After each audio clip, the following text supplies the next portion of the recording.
Selamat pagi dan salam sejahtera untuk kita semua. Perkenalkan, kami dari kelompok yang beranggotakan Ananda Ramadanti, Dionysius Rio, Konita Indah Arusli, Vika dan Yeni akan mempresentasikan hasil kerja kami mengenai metode ekstraksi logam emas atau AU. Emas merupakan logam murni yang bersifat tahan terhadap korosi. Emas biasanya digunakan sebagai bahan dasar pembuatan perhiasan, cadangan devisa, dan lain sebagainya. Bahkan emas juga digunakan dalam bidang industri. Untuk memperoleh emas, ada beberapa tahapan yang harus dilakukan. Salah satunya yaitu tahap ekstraksi. Kelompok kami membagi metode ekstraksi emas menjadi 3 bagian, yaitu amalgamasi dan cyanidasi, pirometalurgi, hidrometalurgi, dan biohidrometalurgi, serta teknik emulsi dengan membran cair. Berikut penjelasan mengenai masing-masing metode. Yang pertama, amalgamasi dan cyanidasi. Amalgamasi adalah metode ekstraksi emas yang dilakukan dengan membuat amalgam emas merkuri. Tahap pertama pada metode amalgamasi adalah penghancuran batuan yang mengandung emas menjadi debu emas. Kemudian debu emas tersebut ditambahkan dengan merkuri atau Hg. Setelah ditambahkan merkuri, dilakukan pengadukan selama beberapa menit hingga terbentuk emas amalgam. Selanjutnya, amalgam emas dibakar secara terbuka atau dimasak dalam elektrod untuk menguapkan merkuri. Proses ini dilakukan untuk memperoleh emas yang terdapat dalam amalgam emas tersebut. Metode selanjutnya yaitu cyanidasi. Cyanidasi adalah metode ekstraksi emas yang prosesnya dilakukan dengan menggunakan larutan cyanida. Keuntungan dari penggunaan pelarut cyanida adalah persen ekstraksi tinggi, kemudahan dalam pengontrolan, investasinya murah, instalasi yang mudah, dan prosesnya efektif. Tetapi metode cyanidasi juga memiliki kekurangan, yaitu kinetika reaksinya lambat dan berpotensi merusak lingkungan. Dikarenakan toksisitas dari pelarut merkuri dan cyanida, maka dilakukan penelitian guna mencari pelarut alternatif yang dapat menggantikan kedua pelarut tersebut. Berdasarkan hasil penelitian, didapatkan hasil bahwa thiourea merupakan pelarut yang dapat digunakan sebagai pelarut alternatif karena sifatnya tidak beracun dan ramah terhadap lingkungan. Berikut ini dilampirkan prosedur dari ekstraksi emas dengan metode cyanidasi dan juga struktur dari thiourea. Selanjutnya yaitu metode ekstraksi pirometalurgi, hidrometalurgi, dan biohidrometalurgi. Pirometalurgi adalah proses pengolahan emas yang diekstrak dengan suhu dan tekanan yang tinggi. Pirometalurgi adalah cabang metalurgi ekstraktif yang berhubungan dengan ekstraksi logam dari bijinya dengan metode termal. Pirometalurgi dapat juga disebut sebagai teknologi karbon karena penggunaannya menggunakan karbon secara ekstensif sebagai bahan bakar dan juga sebagai zat produksi.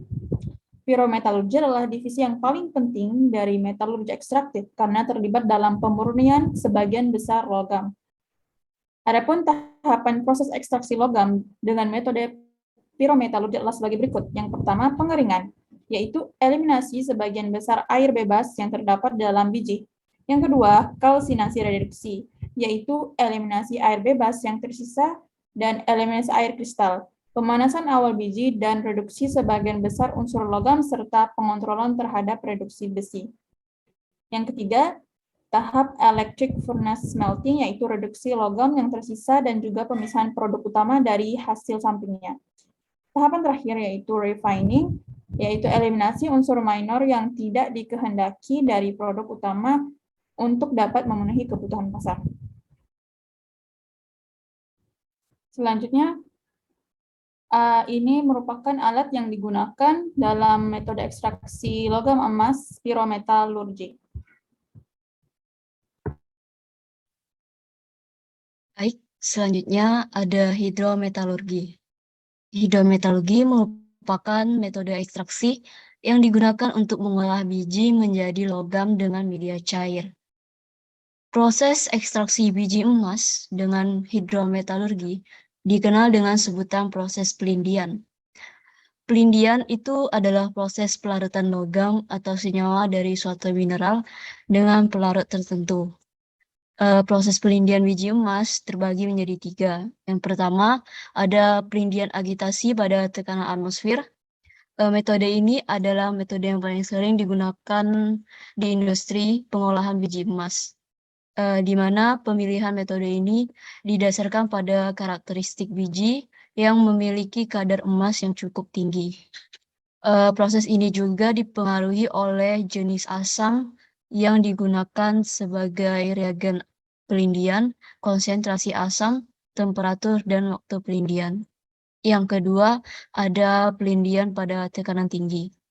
Dan yang ketiga, ada pelindian tumpukan, di mana proses ini dilalui oleh serangkaian reaksi kimia dengan cara melarutkan reagen pada tumpukan biji. Pelarut yang dapat digunakan dengan metode hidrometalurgi ini itu berupa pelarut aqua regia, asam klorida, hidrogen peroksida, dan natrium bisulfit. Juga digunakan sebagai oksidator emas. Metode ini juga menggunakan aerasi sianidasi yang digunakan untuk mengisolasi emas dan menghasilkan presentasi recovery logam emas yang cukup baik. Di mana aerasi itu sendiri digunakan untuk memberikan suplai oksigen untuk mengoksidasi sejumlah sulfida yang larut menjadi sulfat. Adanya sulfida dapat membentuk film pasif pada permukaan emas selama proses sianida. Di mana khususnya untuk untuk logam itu ada pemberian lapisan pelindung yang berupa lapisan film pasif. Lapisan itu terdiri dari lapisan oksida atau hidroksida. Setelah itu ada hidrometalurgi metode klorinasi menggunakan pelarut HCl. Di mana HCl itu bisa digunakan sebagai pelarut asam yang memiliki kemampuan untuk melarutkan logam. Klorinasi memiliki kinetika reaksi yang lebih cepat daripada sianidasi.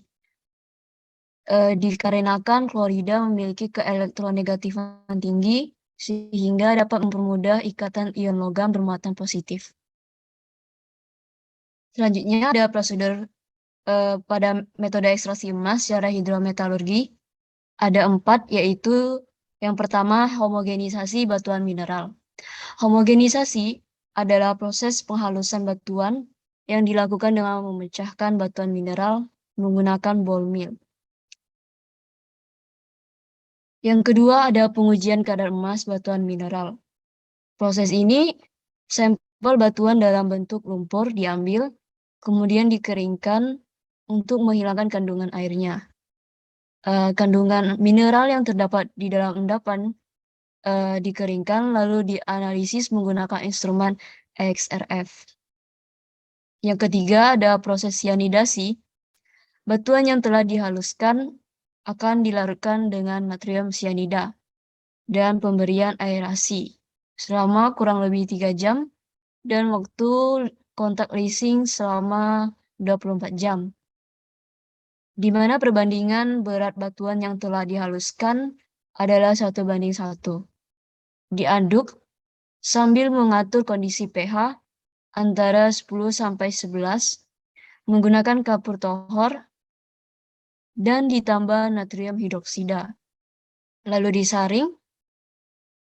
Hasil saringan atau filtrat hasil pemisahan diuji kualitatif dengan timak 2 klorida.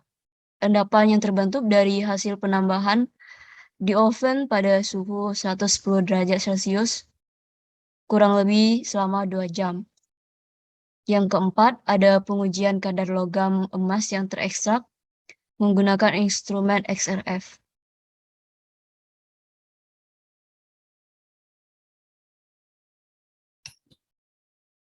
Metode ekstraksi emas yang selanjutnya adalah biohidrometalurgi.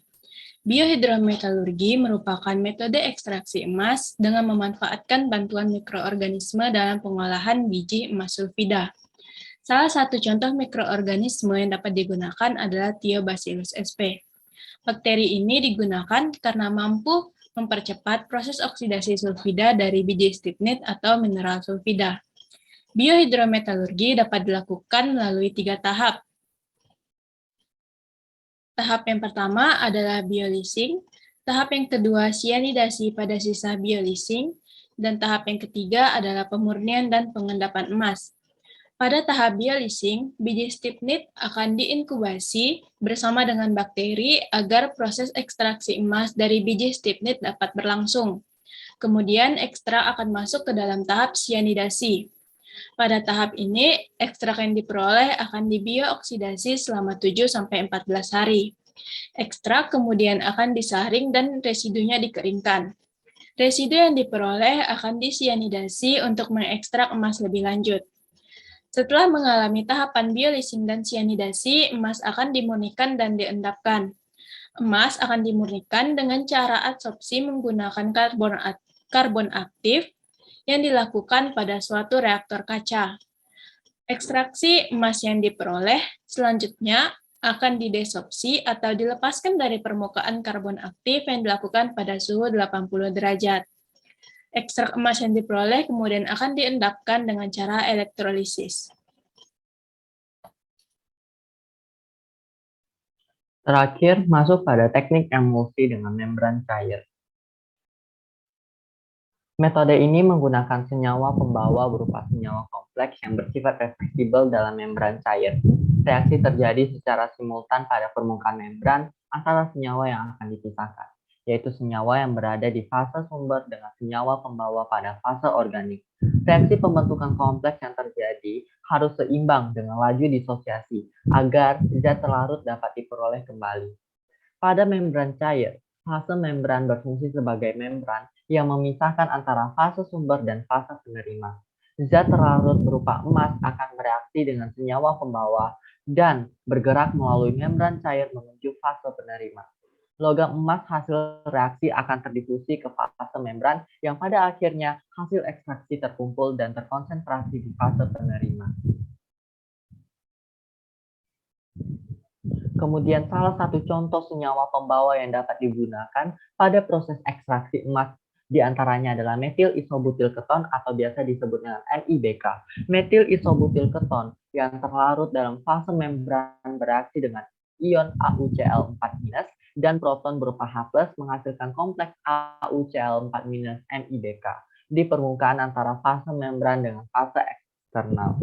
Berikut merupakan reaksi yang terjadi, di antaranya di mana MIBK berupa senyawa organik direaksikan dengan H+ berupa senyawa organik dan direaksikan dengan AuCl4- aqueous akan menghasilkan AuCl4- MIBK berupa senyawa organik. Kemudian berikut merupakan skema proses dari transport emas melalui membran cair emulsi, di mana kompleks AuCl4- MIBK kemudian akan terdifusi ke fase membran dan mulai masuk ke fase penerima. Pada fase penerima, ion AuCl4- dan ion H+ akan terlepas yang disebabkan oleh gradien konsentrasi emas. Selanjutnya, senyawa pembawa yang telah melepaskan ion AuCl4- dan H+ akan kembali ke permukaan fase membran. Secara keseluruhan proses transport berpasangan difusi ion AuCl4- dan H+ dari fase eksternal ke fase internal. Sekian presentasi dari kami ucapkan terima kasih dan mohon maaf jika mengandung kesalahan kata.